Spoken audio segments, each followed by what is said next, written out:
ఉన్నాము.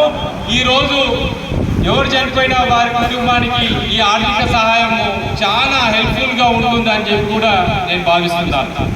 మరి నెక్స్ట్ ఇంకొక సర్దార్ పాపన్న విగ్రహం అనేది ఎందుకో ఏమో చాలా 10-15 ఏళ్ళ నుంచి చంద్రన్న దగ్గరికి పోతున్నాము, రవణ దగ్గరికి పోతున్నాము, కిషోర్ అన్న దగ్గరికి పోతున్నాం, కానీ ఆ గడియ రాలే.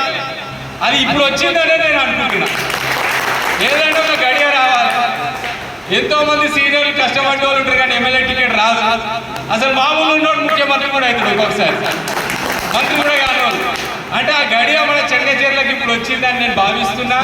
దీంట్లో పెద్ద మనుషులు అందరూ కూడా మనస్ఫూర్తిగా వారి సహకారం ఉన్నదని నాకు తెలుసు. దయచేసి 18 ఆగస్టు ఏదైతే పాపన్న పుట్టినరోజు ఉన్నదో ఆ రోజు పెట్టకుండా ఇంకా కొద్దిగా ముందర పెట్టండి. ఎక్కడైనా పెడితే మంత్రివర్యులు రావడానికి ఆస్కారం ఉంటుంది, అవసరమైతే ముఖ్యమంత్రి కూడా రావడానికి కూడా ఆస్కారం ఉంటుంది, మాజీ మంత్రులు కూడా వస్తారు. మనం ఈ కార్యక్రమాన్ని సక్సెస్ చేసుకోవడానికి ఆస్కారం ఉంటుందని తెలియజేస్తూ, ఇట్లనే మనం ముందు కూడా కలిసిమెలిసి ఉంటూ మనము రాజకీయంగా కూడా మన నాయకులను మనం ముందు పెట్టుకొని నడిపిస్తే మన అట్టడుగు బడుగు బలహీన వర్గాలు ఎవరైతే ఉన్నారో వాళ్ళందరికీ సేవ చేసుకోవడానికి కూడా ఉంటాము. గౌన్లోనే కాదు, బీసీ వర్గాన్ని కూడా మనందరం కూడా విగ్రహం కార్యక్రమంలో ఇన్వాల్వ్మెంట్ చేయాల్సిందిగా కోరుకుంటున్నాను. Thank you.